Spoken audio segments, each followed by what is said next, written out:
Ya ternyata masih ada yang mencederai itu hal-hal yang baik yang dilakukan oleh pemerintah dengan adanya P3K siluman. Artinya kalau saya pertama ya sebagaimana yang disarankan oleh banyak pihak, ya mundurlah.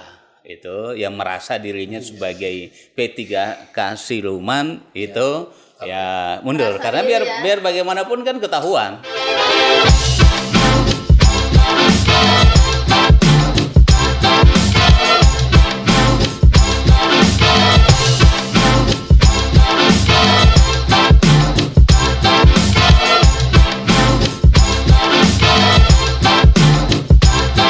Assalamualaikum warahmatullahi wabarakatuh. Selamat datang di Saraba Channel. Saraba dulu dong. Asik, silakan minum Pak. Bismillah. Alhamdulillah. Dan pedis ya. Nah, hari ini kita kembali podcast lagi, Olga. Betul. Masih dalam rangka kerjasama dengan DPRD Kota Palu. Ya, betul. Dan beliau ini, Olga, Ya. yang sebenarnya mitra daripada bidang yang mempekerjasamakan antara Saraba Channel dan DPRD. Jadi berdosa kita kalau kita tidak undang beliau sebagai Berdosa ketua. sekali. Nah, siapa beliau, Olga? Nah, jadi beliau adalah Bapak Rusman Ramli, Ketua Komisi B DPRD Kota Palu. Luar biasa. Apa kabar Pak Ketua? Kita panggil Pak Ketua karena Ketua Komisi. Betul. Oh, gitu. Panggilnya Pak Ketua. Iya. Apa kabar Pak Ketua? Alhamdulillah, luar biasa. Dari jawaban ini luar biasa. Iya, semangat kita Semangat. podcast hari ini. Olga. Lagi sibuk apa ini Pak Ketua akhir-akhir ini?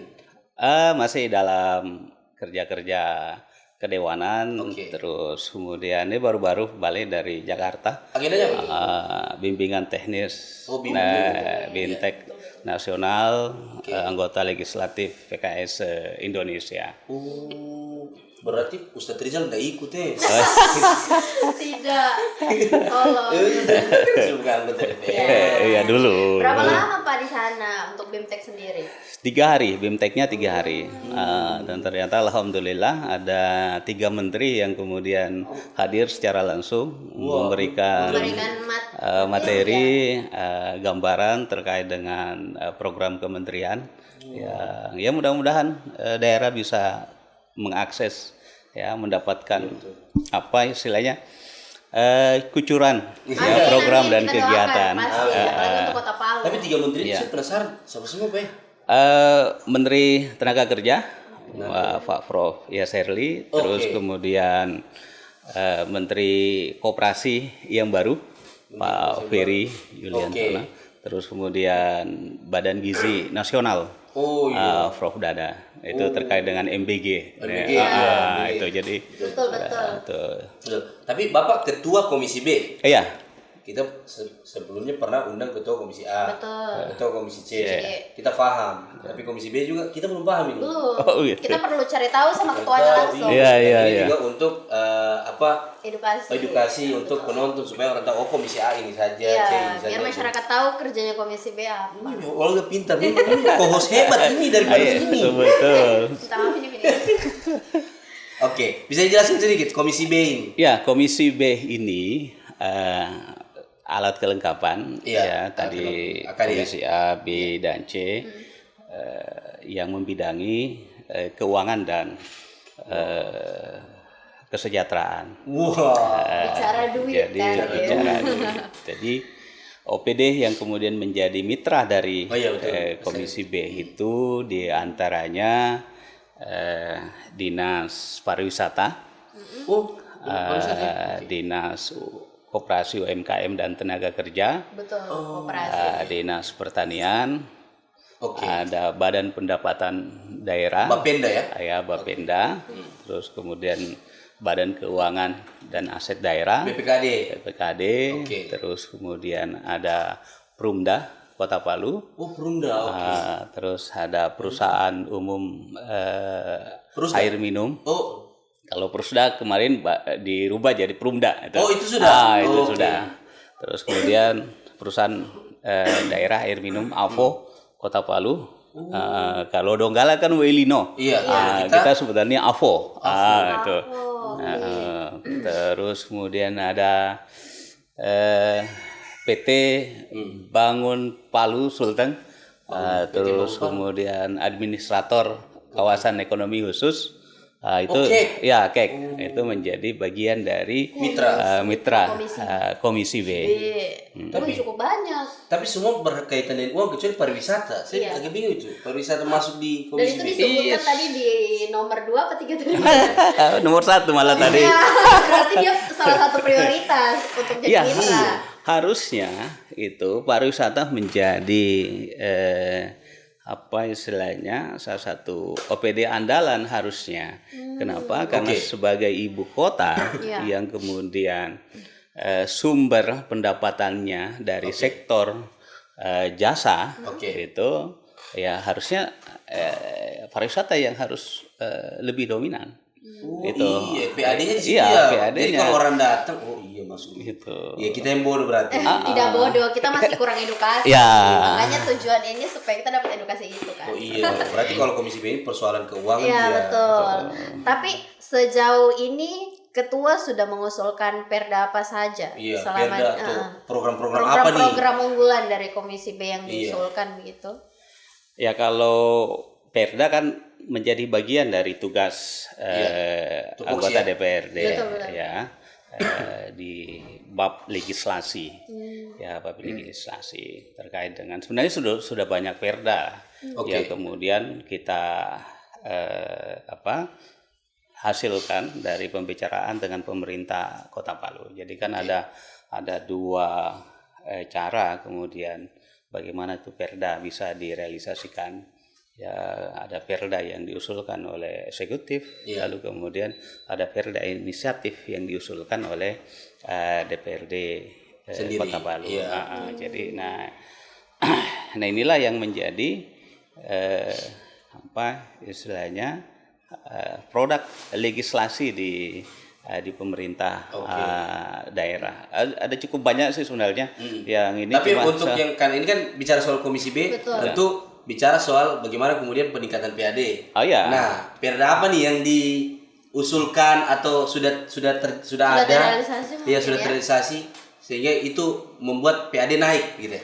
Ada ya, ada perda kan yang hari ini cukup apa ya istilahnya agak rumit sih sesungguhnya karena domain dari pusat sebenarnya dengan hadirnya undang-undang Cipta Karya yang kemarin yang sehingga banyak yang menjadi kewenangan daerah itu diambil alih oleh pusat dan juga mesti harus sesuai dengan konsensus yang diatur oleh undang-undang sehingga terkait dengan kewenangan daerah ini yang agak sulit. Kayak kemarin misalnya perda terkait perda pajak pajak pendapatan dari sektor usaha itu yang dulu yang 10%, alhamdulillah kemarin oleh wali kota kan diturunkan jadi 5%. Itu jadi itu satu sektor untuk kemudian bagaimana pendapatan asli daerah ini bisa meningkat. Iya, tapi turun dari 5% itu karena perda atau perwali? Ini kan kemarin ada apa istilahnya desakan publik. Iya, demo lah ya. Ada desakan publik itu terkait dengan ini yang kasus yang menasional lah, sehingga kemudian ada kebijakan dari pemerintah daerah dalam hal ini pemerintah Kota Palu yang kemudian merasionalisasi agar kemudian pelaku usaha itu juga tetap berkontribusi, yaitu tidak lagi 10%. Tapi tidak semuanya, tidak semuanya. UMKM yang masih masih berupaya gitu meningkatkan taraf hidupnya.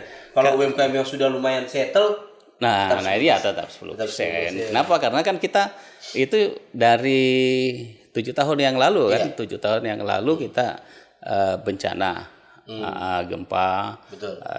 tsunami, likuifaksi, terus kemudian 2020 COVID berakhir di 2022. Jadi masih banyak pelaku usaha yang kemudian merecovery usahanya, mencoba ulang itu, terus kemudian muncul tarif 10% yang kemudian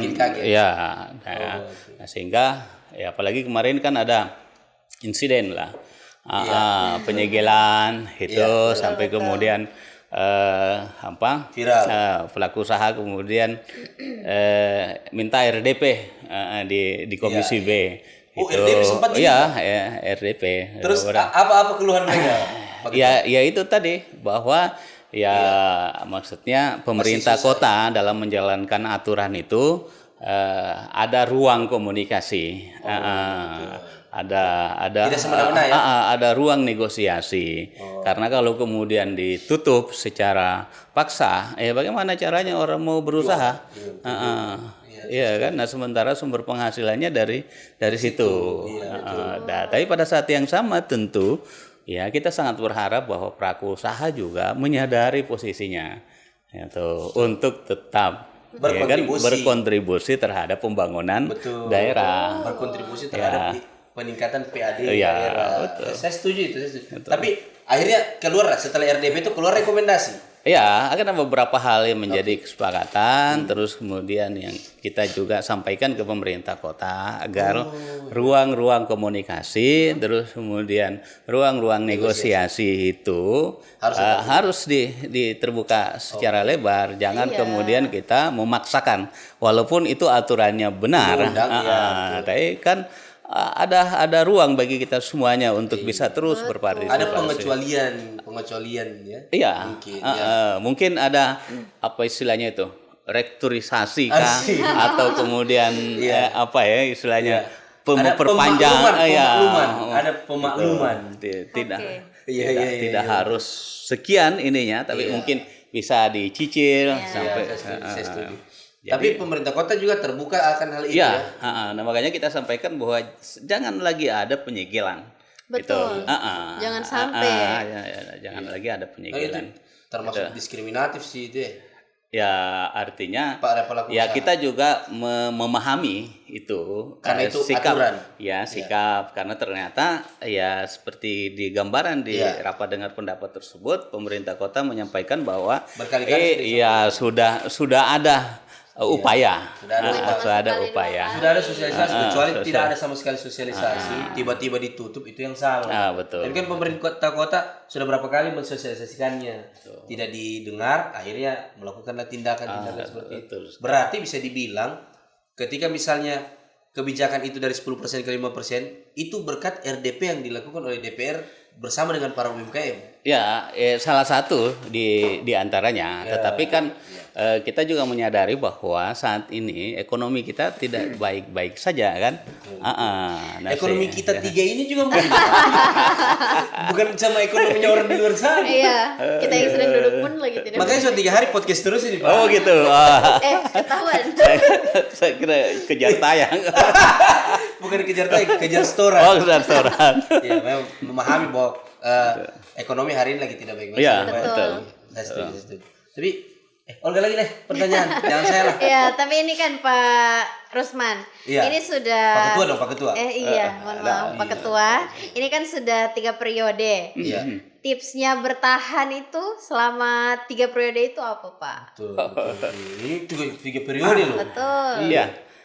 3 periode ini karena takdir yang maha kuasa ini adalah amanah yang diberikan oleh masyarakat. Gitu. Tentunya sebenarnya dulu tidak punya mimpi sebenarnya menjadi anggota legislatif. Coba bayangkan saya kuliahnya di Fakultas Teknik Tadulako kan. Teknik dan ketua IKAS teknik sipil, tidak wakil ketua sekarang. Wakil ketua. Salah informasi Google ini. Nah, terus kemudian setelah lulus kuliah itu bekerjanya di Lembaga Kemanusiaan Nasional. LSM. Dari LSM, pemberdayaan, Itu nanti di 2010 itu Oke. kemudian oleh PKS diberikan amanah jadi ketua PKS Kota Palu ketika itu. Memang sudah kader PKS pada saat itu. Ya, saya sejak mahasiswa sudah jadi PKS bagian.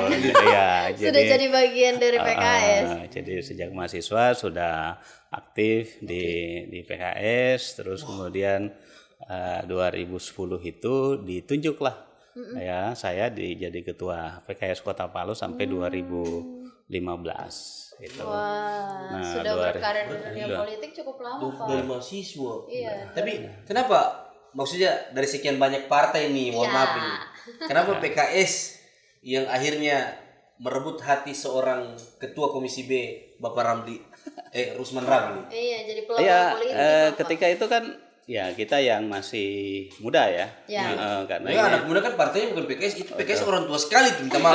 dulu Iya. iya kan kalau sekarang melihatnya ya mungkin sudah orang tua, tetapi kan dulu menjadi salah satu partai yang ya orang anggap ya yang idealis lah ya Untuk anak-anak muda. apalagi ketika itu jargonnya kan bersih, peduli, profesional. Asik. Iya Kayaknya kan? Bapak sekali itu ya jargonnya. Iya. Bersih, Peduli, profesional. profesional. Kalau kita Terus kemudian ada profesional juga tapi ada. tidak bersih gitu. Iya. Kita kalau gitu. Harus ada itunya. Iya.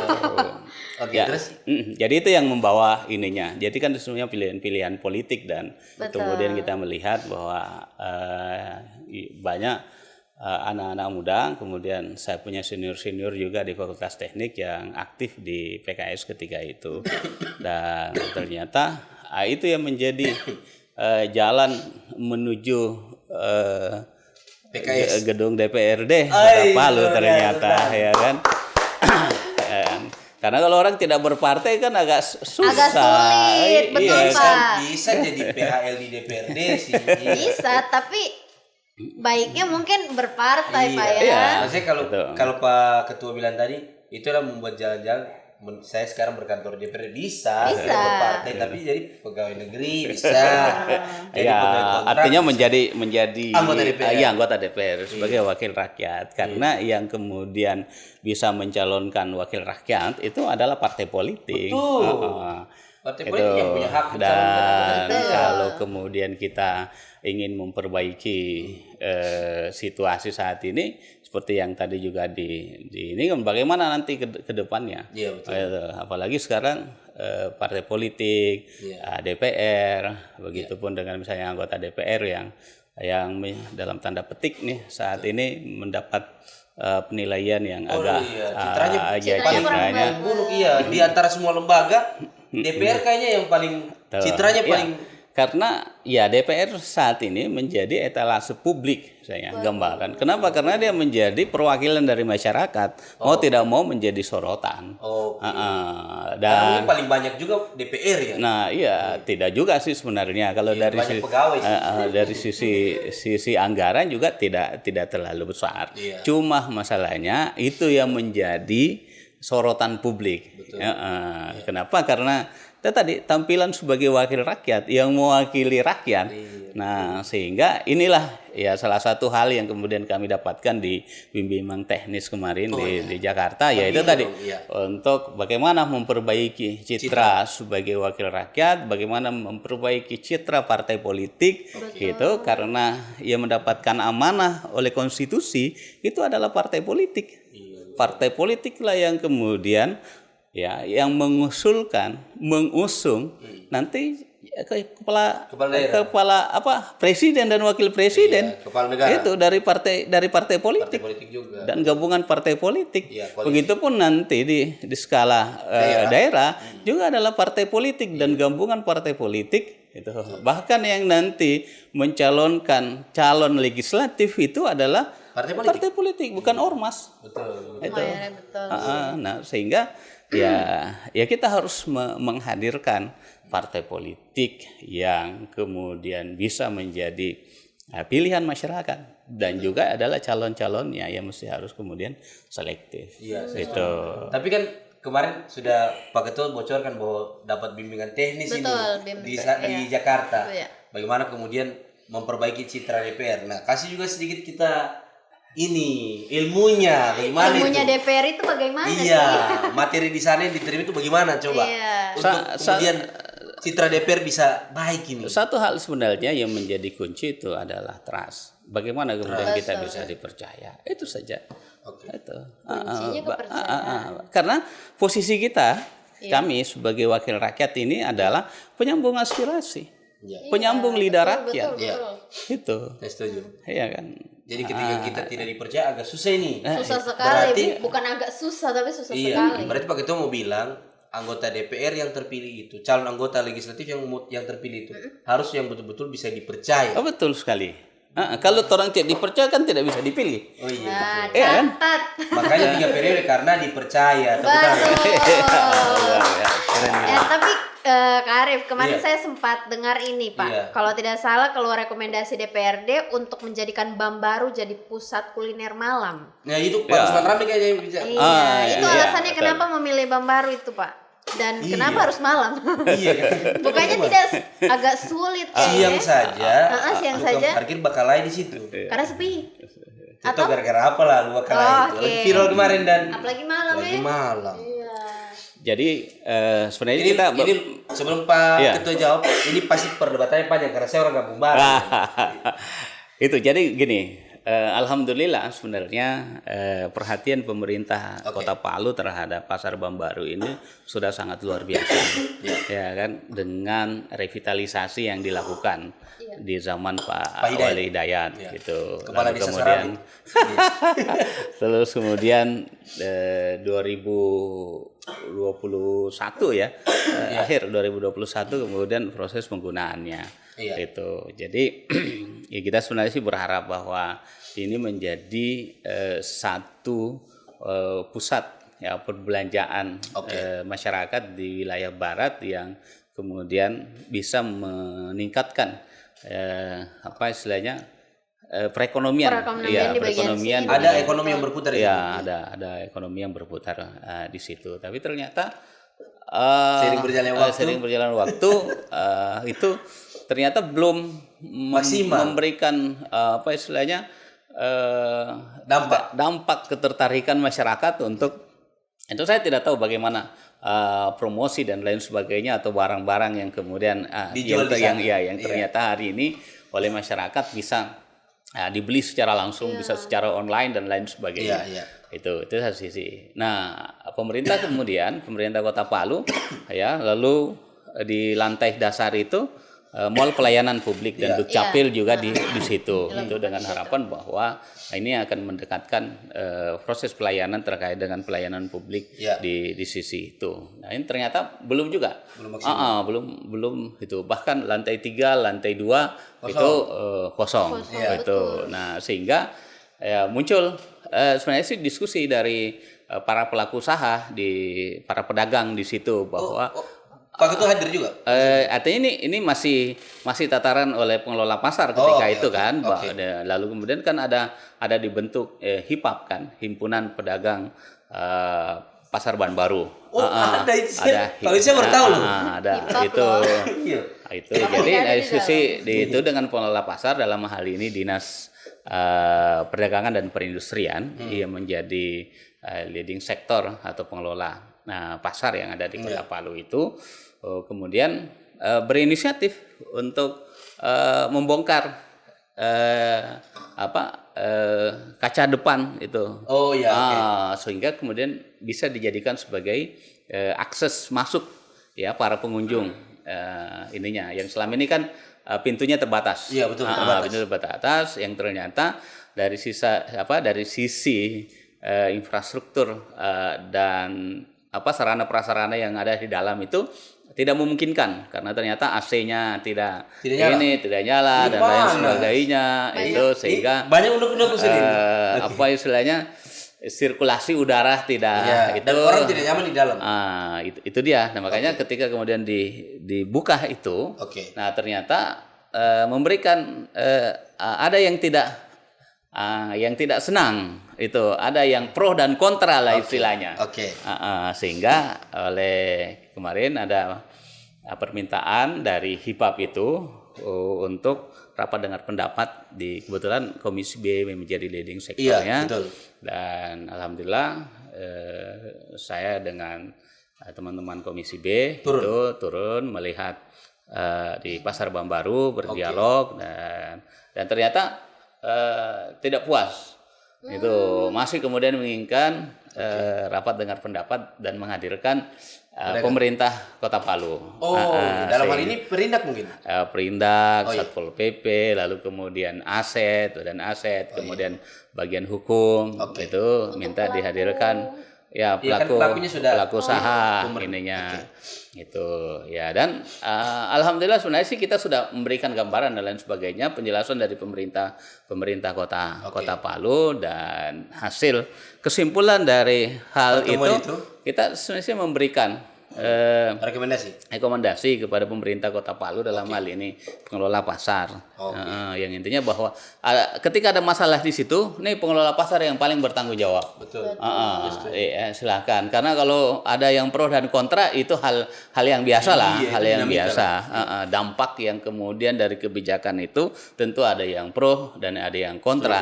Tetapi kita lihat jangka panjangnya itu dari kebijakan itu. Nah, salah satu hal yang kemudian diinginkan oleh teman-teman di DPRD Kota Palu adalah melihat kondisi Pasar Bambaru yang sepi. Makanya muncullah itu ide, kenapa kemudian tidak dijadikan itu sebagai pusat kuliner di malam hari sebagaimana di daerah-daerah lain kan ada Batu Lemo ya? Ya, Fatule, ada Bundaran, Patung Kuda itu, sehingga banyak alternatif dan juga tentu ini akan menjadi istilahnya ikon. Itu ikon kunjungan ya di Kota Palu. Betul. Itu. Dan yang untung WIM kan. Pokoknya yang saya serang-serang ini anggota DPR yang saya kenal saya. Oh begitu. WIM, Dr. Rizal. Tapi memang Bambaru itu masalahnya agak kompleks memang Pak Ketua. Pertama memang dibangun menurut saya setengah-setengah. Iya. Karena itu kan lantainya 3. Terus kita suruh berjalan sampai di atas. Orang sampai di atas. Bahu seorang. Iya. Suruh olahraga berarti kan. Iya, kalau olahraga kan ada tempatnya sendiri. Masa orang mau pergi makan disuruh jalan gitu ya. Minimal ada tangga eskalator gitu ya. Menurut saya bahkan apa sudah kalau di Jakarta? Lift apa? Iya, eskalator. Eskalator. Tanah Abang. Tanah Abang itu kan ada eskalatornya begitu. Maksudnya mau aku begitu juga supaya ditambah tadi seperti Pak Ketua sudah jelaskan tadi, AC-nya tidak ada. Sirkulasi udara panas sekali di dalam situ. Biar jadi tanah abangnya Kota Palu ya. Iya, sebenarnya bisa karena Bambaru itu pernah punya sejarah itu. Kulinernya di atas. Kita lapar, haus, mau minum, mau makan. Sampai di bawah haus ulang. Betul. Iya, karena memang tidak terlalu ready lah, maksud saya tidak diperbarui, hanya gedungnya diperbarui tapi infrastruktur di dalam menurut saya masih terlalu jadul menurut saya. Minta maaf ya, Pak betul. Pak Ketua kan sudah 3 periode ini. Ya paham betul pasti ya. Dan mungkin juga rekomendasi. salah satu yang mengetuk palu. Betul. Dan setuju untuk dibangun ulang, direvitalisasi Pasar Bambaru pada saat itu. Iya. Tapi menurut saya tidak full lah itu Bambaru, makanya begitu saja. Saya pertama dibuka mati menyala sudah lampunya dan gelap sekali di situ. Nah, kalau pusat kuliner malam ada ndak bayangannya Pak Ketua? Apa yang akan dijual di situ? Ya, nah makanya hal tersebut kan ini baru ide kan. Ide yang kemudian disampaikan kepada pemerintah Kota Palu. Nanti terkait dengan hal-hal nanti teknisnya itu kan nanti akan banyak hal yang dibicarakan ya dengan berbagai macam subsektor tentunya. Ya kan, adanya pariwisata, ada dinas perhubungan, ada Satpol PP itu dan pelaku-pelaku usaha yang nanti ya yang akan menempati area-area itu seperti bagaimana modelnya lah agar kemudian ya tentu kita kan tidak ingin terkesan kumuh nantinya itu dan ya sama kan? semua jualannya itu jadi ya hal itu, dan mungkin nanti ada hal-hal yang lain yang kemudian juga nanti ditampilkan di situ. Mungkin ada area bermain games gitu untuk para pelaku seni itu, iya kan? Jogja ya. Iya, itu. Titik-titik spot betul. Jadi ada panggung atau ada area mini stage ya. Pokoknya spot-spot tertentu Untuk pertunjukan. Iya, di mana kemudian pelaku seni bisa tampil, bisa apalagi kan kita punya luar biasa kan Banyak pelaku-pelaku sekali, seni, Pak. kelompok-kelompok Kelompok-kelompok seni seni di yang Kota ada Palu di banyak. Kota Palu yang bisa menampilkan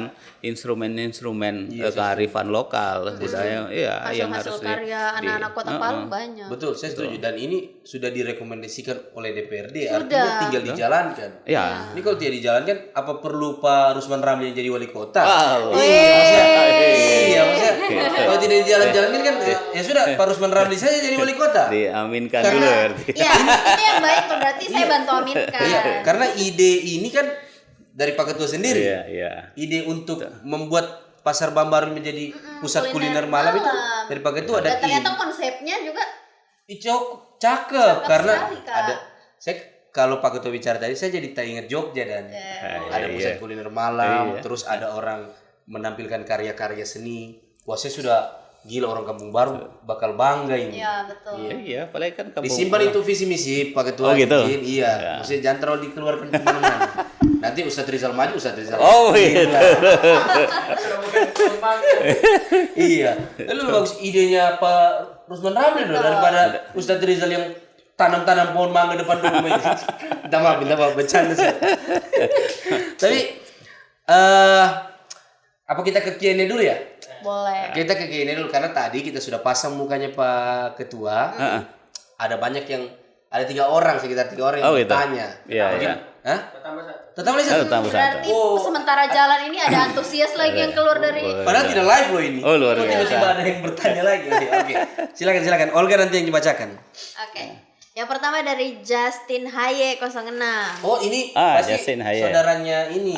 Justin Tom Tom Haye sama Justin apa tuh? Timberlake. Ah.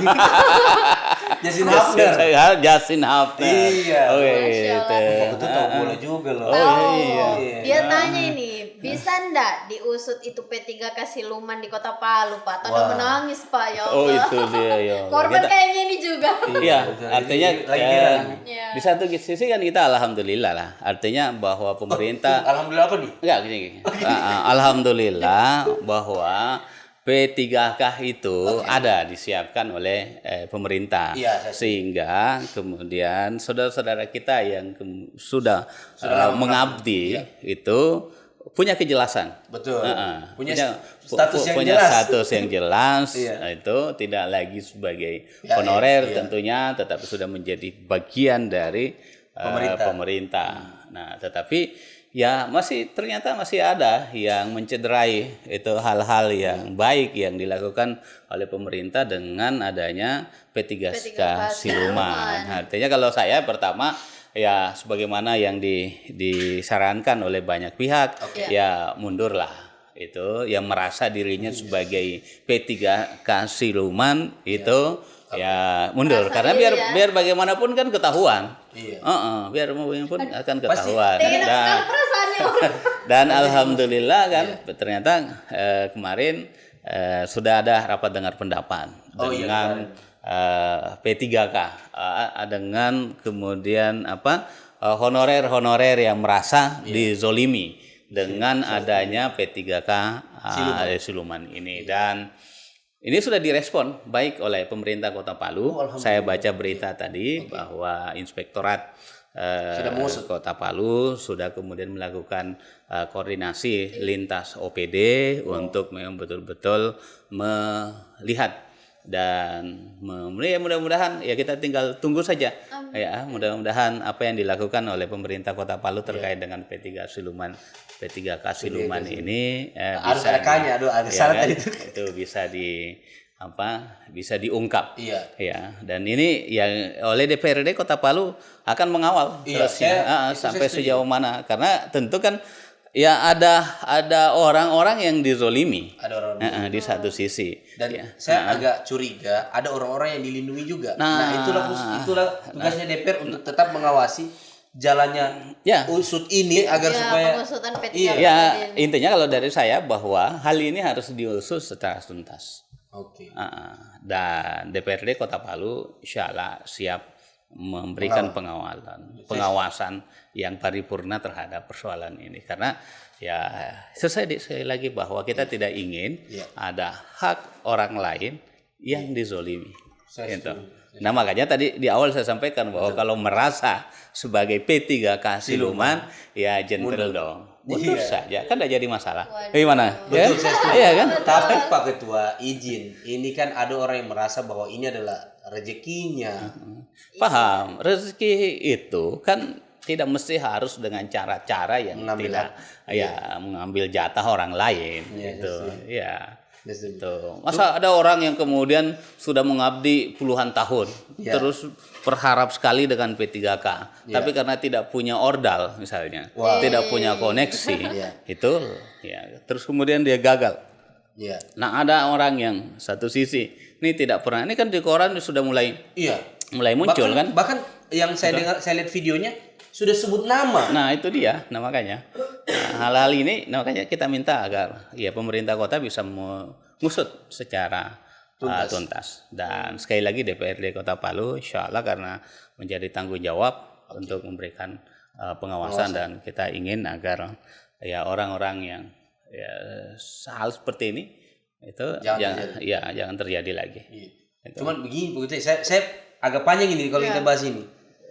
Agak susah juga ini. Orang kan kita ini kan tipikal manusia yang saya tidak mau, ini tetap saya yang dilantik gitu.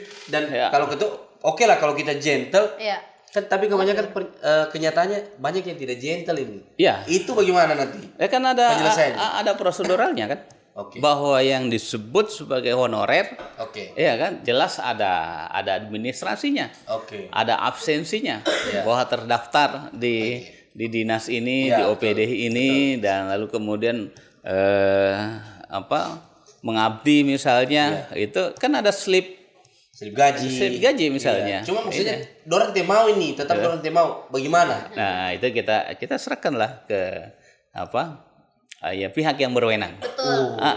Berarti ada sanksi, ada pidananya dong. Ya jelas lah. Kalau kemudian misalnya kepala dinas yang bermain, kita minta Pak Wali Kota untuk memberikan sanksi. Saya setuju. Dan harusnya P3K-nya juga diberikan sanksi. Maksudnya yang siluman ini. Kalau memang tidak mau mundur dan tidak gentle, kan ada sanksi. Terima konsekuensi. Entah nanti itu APH yang bertindak, harusnya ada sih itu. Ya itulah. Artinya kan saran artinya hal-hal itu bisa kemudian dikomunikasikan dengan baik, dibicarakan dengan baik. Dan jelas bahwa kalau bukan haknya, janganlah. Kalau saya begini Pak Ketua, saya saran tadi, kalau bisa diingatkan saja untuk mundur. Kalau tetap tidak mundur dan terungkap, mereka akan mendapatkan sanksi sosial, fotonya dipajang. Nah itu dia. Iya. Nah, itu kan sekarang agak ngeri kan? Ngeri lah. Itu ngeri kita. Apalagi sekarang sudah semua sisi sudah punya kamera, sudah punya CCTV ininya. Apalagi kalau cuma kameranya. Kan? Apalagi kalau cuma P3 siluman. Dan saya yakin P3K siluman ini ada semua Instagram. Tinggal ditandai saja, iya kan? Facebooknya kan? ada. Tinggal ditandai saja. Siapa begitu. Artinya jejak digital kita hari ini itu sulit untuk kita abaikan. Makanya informasi terbaru ada ada yang sudah upload fotonya pakai baju korpri, baju keki dan lain-lain, itu sekarang sudah dihapus. Ada. Iya, tapi screenshotnya berarti sebenarnya bersalah. Ada. Dan dihapus, ini kenapa? Apakah menghilangkan jejak? Atau sebenarnya sudah mengakui bahwa saya P3K siluman? Nah, ini harus diusut, begitu. Jangan hanya menghilangkan jejak, tiba-tiba dia tetap jadi P3K. Ini yang kita mau. Mudah-mudahan DPR bisa mengawasi ini. Kita harapkan sekali sih Pak Ketua. Nah, makanya langkah yang dilakukan kan kemarin sudah rapat dengar pendapat. Itu undang semua OPD yang terkait, lalu ada beberapa saran hal yang termasuk ini bahwa ini harus diusut. Dan kita juga minta masyarakat kemudian juga menginformasikan. Itu kalau misalnya itu artinya kita tidak suzon. Tapi memberikan kepada pihak-pihak yang berwenang untuk menyelesaikan ini dalam hal ini inspektorat. Kita harapkan sekali diawasi sekali. Kita anak honor tersiksa juga, maksudnya kayak saya mantan anak honor merasa disakiti betul. Iya, enak betul kamu orang tiap Iya kan, iya, nah itu dia kan ada solidaritas honorer kan yang Iya, saya kan ketua solidaritas honorer Sulawesi Tengah. Jadi. Lanjut. Tiba-tiba ya. Lanjut. Iya, Ada apalagi? lagi? Dari itu tadi sudah di awal iya, ini kan sudah kita sampaikan terkait dengan mitra. Anugerah, tolong. Ini bukan anugerah wakil ketua DPR kan? Iya bukan ya. Bukan. Anugerah sudah ada beberapa OPD yang jadi Iya, sudah tadi. leading Makanya sector. nonton podcast jangan bertanya terus. Lanjut. Saya di Tanah Mudindi. Nah, Ini biar baca dulu Pak. Oh begitu. Oh ya. Dari Juniawan Fikri. Oke. Dia tanya, Pak, saya masyarakat Tanah Modindi. Kenapa saya mau bayar PBB harus lunasi iuran sampah dulu? Ya. Terima kasih Juniawan Fikri. Juniawan Fikri. Ya ini dua hal penting itu dari partisipasi masyarakat.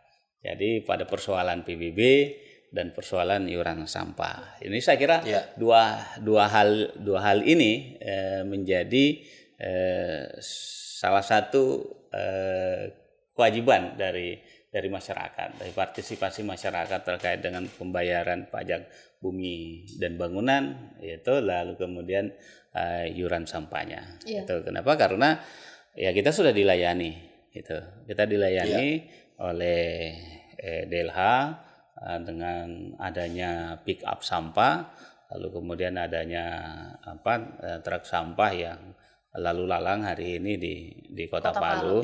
Yang kemudian ya alhamdulillah kita dapat adipura kan di tahun 2024 kemarin ya, dan ini yang harus kita pertahankan.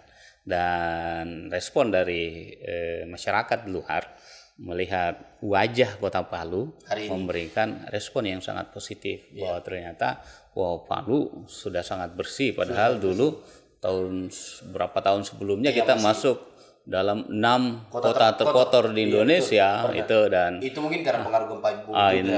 Nah itu dia, artinya ada hal yang sudah dilakukan oleh pemerintah Kota Palu merubah wajah yang hari ini. Itu tadi yang saya sampaikan bahwa banyak orang luar yang datang ke Kota Palu sudah melihat itu betapa luar biasa perubahan yang dilakukan oleh Kota Palu. Nah, dari mana sumbernya? Itu dari partisipasi masyarakat yang membayar pajak bumi dan bangunan. Dan juga tentu ketika kita dilayani dengan sampah kita diangkut, ya jangan lupa juga harus bayar iuran sampah. Itu nah sehingga hal ini saling keterkaitan, apalagi para lurah bahkan sampai di tingkat bawah RT dan RW ini bahu-membahu untuk mengingatkan masyarakat agar dua hal ini jangan sampai dilupakan. Jangan sampai kemudian kita tidak membayar. Berarti iuran sampah ini sifatnya wajib ya? Oh iya, harus wajib lah itu. Tapi mungkin juga. Tapi kan itu tadi ada hal yang kemudian bisa dikomunikasikan karena ya bagi rumah tangga kan 35.000 per bulan. Terus kemudian bagi yang masuk dalam DTKS kan cuma 10.000 ya. 10.000 ininya. Itu. Nah, makanya ya jangan telat-telat lah membayar biar tidak nombok. Kemudian PBB kan 1 tahun 1 kali kan. Apalagi sekarang PBB yang kemarin karena kasus Pati kan? Yang naik 1000%. Terus kemudian ya oleh pemerintah Kota Palu ya hari ini tidak naik lagi. Tidak naik tahun ini. Ya masih seperti yang lalu. Tidak ada kenaikan terkait dengan pembayaran PBB itu. Dan walaupun sebenarnya ini hanya pada persoalan sosialisasi dan komunikasi di tingkat masyarakat, karena PBB kita ini sudah cukup lama sebenarnya tidak berubah. Padahal wilayah dan kawasan itu sudah berubah ininya, berubah fungsi, berubah ininya, sehingga ya NJOP dari daerah tersebut juga sudah naik tentunya. Seperti di Kelurahan Layana ya. Nah, itu sudah dijelaskan kemarin oleh pemerintah kota bahwa kenapa, karena dulu tidak ada bangunan, sekarang ada bangunan. Tapi ini hal yang wajar enggak sih? Wajar lah ininya. Tapi kan nanti yang paling memahami itu kondisi warganya adalah RT RW-nya. Ya Terus sehingga ada pengecualian kalau misalnya kondisi iya, artinya kalau misalnya PBB yang nanti misalnya syarat untuk kur misalnya, itu ya jangan dipersulit lah Pak Lurah. Ya kan? Itu kenapa? Karena tadi ya mudah-mudahan dengan administrasi pelunasan PBB bisa cair dana kurnya misalnya sehingga bisa melanjutkan aktivitas usahanya dan bisa juga membayar iuran sampah. Tapi kalau kemudian ini bayar PBB di ini akhirnya apa istilahnya proses administrasi yang lain terhambat. Cuma gara-gara yang persoalan kayaknya boleh Pak Ketua turun langsung deh. Karena Nah, ini warganya Pak Ketua tanah politik. Iya, itu termasuk nanti. Dapi kayaknya. Betul. Nah, nanti bisa berkomunikasi lah dengan saya ya. Itu luar biasa. Iya kan? Gitu. Bahkan perihal kecil sampah pun Bapak mau layani ya Pak ya. Bagian dari Iya, kita ini kan wakil rakyat. Betul. Itu kita ini wakil rakyat harus memberikan edukasi, pelayanan, informasi kepada masyarakat terkait dengan progres pembangunan yang Kota Palu. Ya kan? Dan itu sebenarnya yang juga kami dapatkan ketika reses. Karena ini menjadi salah satu aspirasi kan. sama aja sih sebenarnya. Ini judulnya Reses di Saraba Channel. Gitu. Reses online. Iya kan? Mereka ada uang duduknya dulu. Oke, next mungkin masih ada. Loh, orang baru mau kita. Jangan, lanjut. Oke, dari MT Foto. Pak, mau tanya, jalur 2 Huntap atas itu memang begitu saja? Macam sebelahnya teta aspal. Waduh. Gimana itu, Pak? Oh, Huntap Talise, Huntap Anu ini STQ kan? Ya, sebelahnya jalur bagus 2. aspalnya, sebelahnya kayak tidak dipergunakan jalurnya. Ya. Itu nanti kami akan tanyakan ya kepada dinas terkait itu. Kalau saya sih melihatnya bahwa kalau sudah perencanaan ada 2 jalur, ya tentu jalur yang satu dengan jalur yang duanya sama. Harusnya sama. Harusnya sama, jangan ada yang beda. Cuma mungkin karena kemarin saya juga tidak terlalu rekam seperti apa dana apa yang kemudian dipakai karena itu kan jalur lintas luar ya. Jalur lintas luar. Mudah-mudahan nanti ini bisa nyambung semuanya. Karena tak potong itu jalan Pak. Nah karena kan sangat sayang sekali kalau kemudian sudah direncanakan 2 jalur ternyata satu jalur. Nah ini luar biasa ini, terima kasih MT Foto ya atas respon yang diberikan pada saat ini itu nanti karena di Huntap ini juga menjadi dapil saya. Dan berarti saya nanti akan menjadi konstituennya Bapak. Oh gitu. Saya tinggal di Huntap juga. Luar biasa. STQ pasti bilang ini Pak Ketua. Iya, STQ kan? STQ. Yang lewat motor tembus di daerah ya? Iya, tembus dari daerah. Padahal itu kan dari daerah sudah tembus sampai kemudian ke daerah Sigi kan. Iya. Saya khawatirnya kalau malam karena tiada lampu, orang lagi laju dari atas turun tiada. Nah itu dia. Ini jalannya ini. Nah itu dia, makanya nanti kan harus dilengkapi dengan rambu-rambu lalu lintas, rambu-rambu petunjuk yang kemudian melengkapi itu. Supaya saya kasih tahu nanti RT di sana. Saya dekat dengan anggota DPR. Oh gitu. Betul. Bisa flexing. Tapi Pak Ketua, kalau dari segi kan namanya pengawasan toh. Anggota DPR kan salah satunya tugasnya adalah mengawasi jalannya pemerintahan. Hari ini kalau Pak Ketua lihat pemerintah Kota Palu apalagi nih yang harus dievaluasi? Ya sebenarnya kan gini, bahwa di periode kedua Pak Wali Kota, Bapak Hadianto Rashid yang saat ini berpasangan dengan Ibu Imelda Liliana Muhyiddin, itu ada 35 program Mantap Palu Bergerak itu 35 program yang kemudian ingin diwujudkan di periode yang kedua. Nah, ke-35 program inilah yang kemudian harus terus kita awasi. Apakah semua kan kemarin di awal sudah masuk dalam RPJMD-nya kan? Itu. Nah, kemudian apakah include? Yang jelas kalau saya itu kita ingin memastikan bahwa apa yang dilakukan oleh Pak Wali Kota dan Ibu Wakil Wali Kota ini adalah suatu hal yang pro dengan rakyat. Gitu. Sejauh ini? Nah, sejauh ini kan kita melihat masih banyak hal yang kemudian penting untuk kita kritisi secara bersama-sama. Itu yang penting. Ya kan? Apa saja itu? Nah, makanya salah satu misalnya diantaranya adalah terkait dengan bus Itu. Oh, ya, lagi-lagi. Bus Trans Palu misalnya. Iya, Ya sebenarnya kita bersyukur ya, Iya, alhamdulillah siap, ya. bahwa ada apa ya istilahnya itu untuk pelayanan publik, service publik ya. Bahwa pemerintah daerah harus mengupayakan sarana transportasi untuk publik, tapi jangan juga terlalu banyak. Karena kan itu Disesuaikan akan lagi. akan membebani itu pendapatan daerah kita gitu ya kan kita berharap bahwa ada bus betul. Kita Tapi jangan banyak. Saya jangan banyak. Disesuaikan. Artinya sarannya adalah dikurangi. Ya, dikurangi. Kita tidak kota yang kemudian beranjak menuju kota yang maju. Iya. Salah satu hal yang harus disiapkan oleh pemerintah adalah sarana transportasi umum. Itu hal wajib sesungguhnya. Hal wajib yang tapi jangan juga terlalu mubazir nanti kalau 26 bus itu terus kemudian kearifan kita di Kota Palu terkait dengan bus ini belum terlalu familiar lah itu ya kan. Mungkin kan dulu mungkin masih ingin bernostalgia dengan angkot ya. Iya, dokar. Dokar itu. Kita kayaknya lebih familiar jemput saya di rumah. Gitu ya. Maksudnya nebeng. Nah, itu dia. Lebih familiar dengan minta jemput daripada nanti mungkin kita minta jemput bis. Itu dia, apalagi Jauh betul. dengan munculnya teknologi sekarang yang online banyak sekali sarana transportasi online yang juga sudah itu sehingga itu merubah perilaku masyarakat kita. Dan di satu sisi juga kita ya belum terlalu macet-macet sekali lah itunya. Sehingga kalau mesti Betul. Kecuali ke Mesailan ya sore-sore. Itu dia. Dan apa namanya jembatan Jembatan Pulau bisa. Saya tiba-tiba kok di Bekasi saya ini.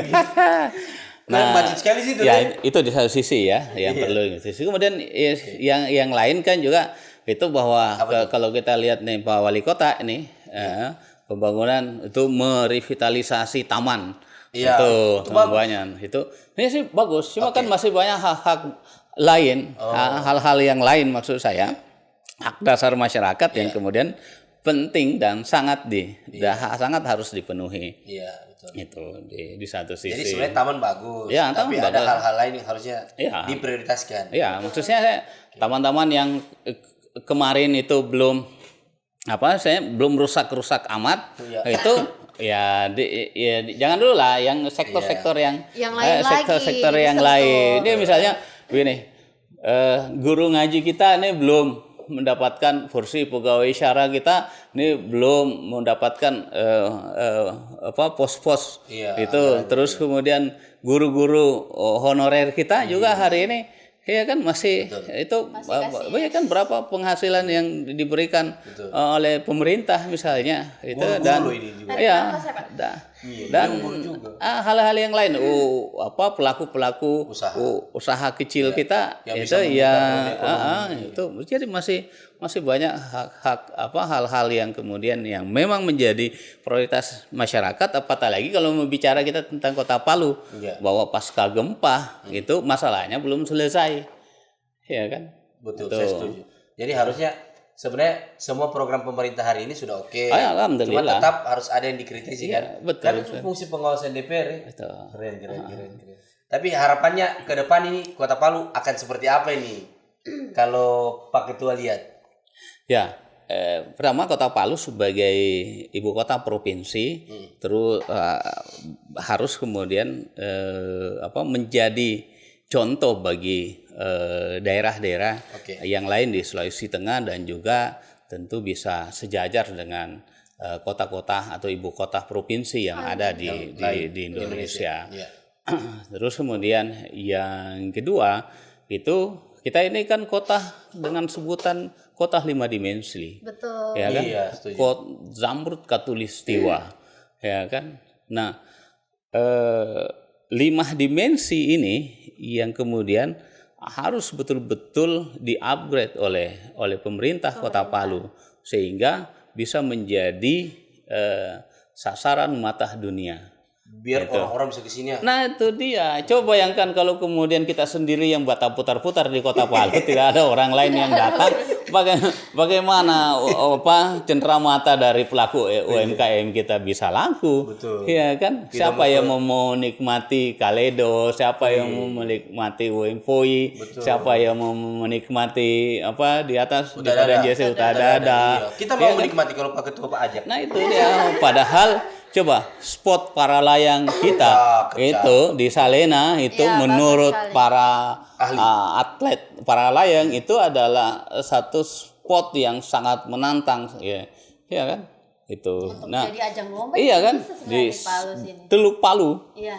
Teluk Palu ini itu luar biasa. Banyak yang kemudian terkagum-kagum. Orang-orang dari luar itu, bahkan dari luar negeri itu yang pernah saya antar, saya temani itu melihat Teluk Palu ini luar biasa. Apa bahasanya? Amazing ya. Apa? Amazing. Saya jadi ragu deh kalau Pak Ketua ajak orang itu. Ada translatornya dong. Iya kan?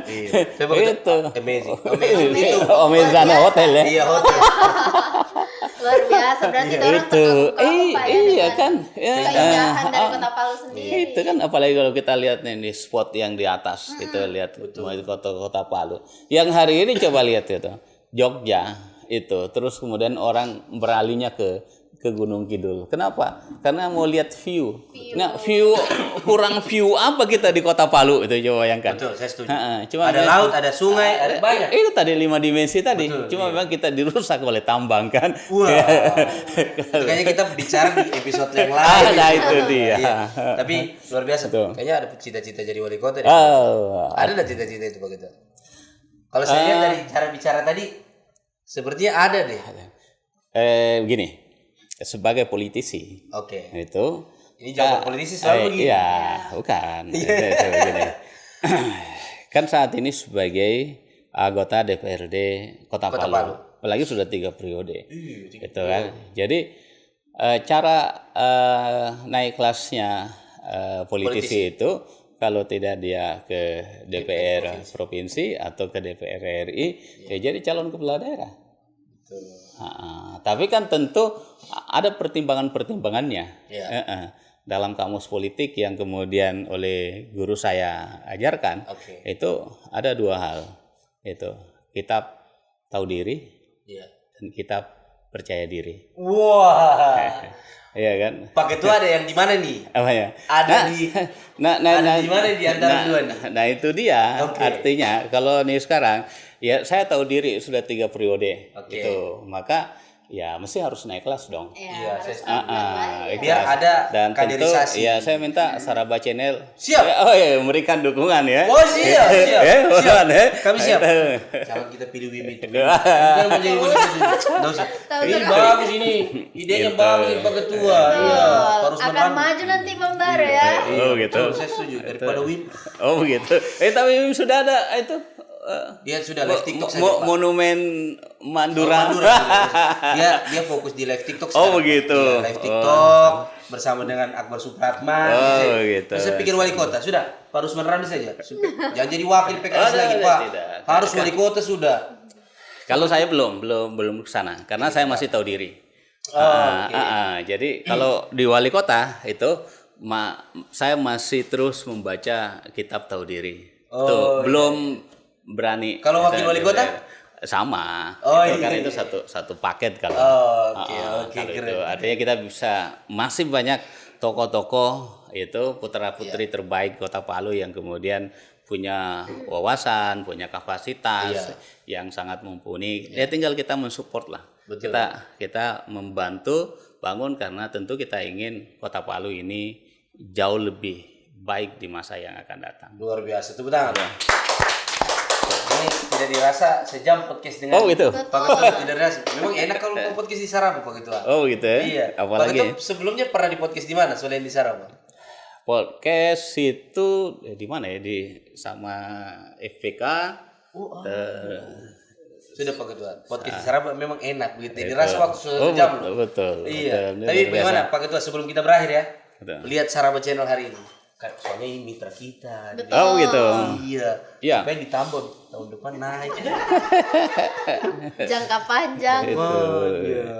Ya kita sih sangat ingin berharap bahwa ya Saraba Channel, begitupun dengan yang lain juga bisa terus memberikan kontribusi terbaiknya untuk proses pembangunan Kota Palu. Karena hal yang seperti ini juga tentu adalah bagian dari upaya kita untuk mengedukasi, mensosialisasikan apa yang kemudian dilakukan oleh para pejabat-pejabat publik yang ada di Kota Palu, dan tentu ini menjadi sarana yang luar biasa bagi masyarakat untuk mengetahui secara jelas itu update itu bahwa ternyata yang selama ini yang kami dapatkan di dunia maya, di sosial media, seperti ini penjelasannya. Jadi ini kita berharap bahwa ya Saraba Channel terus kemudian eksis, bisa memberikan kontribusi terbaiknya, kontribusi positifnya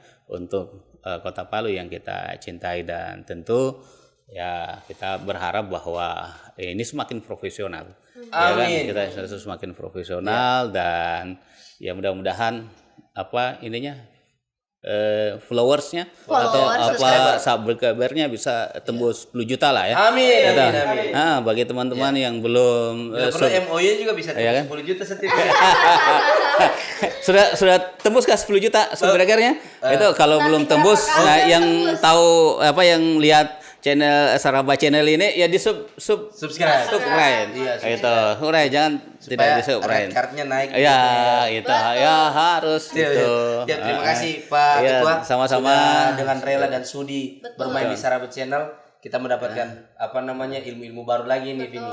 Bagaimana kemudian Olga, sorry Olga. Sudah 1 jam padahal. Kita mendapatkan ilmu baru ini Olga. Dan kita harus membaca 2 kitab tadi yang beliau sampaikan. Yang kita pertama tahu harus diri tahu dan diri percaya dan diri. juga percaya diri. Jadi tahu kapan kita harus membaca kitab tahu diri, kapan kita harus membaca kitab percaya diri. Keren, luar biasa. Tepuk tangan untuk Pak Ketua.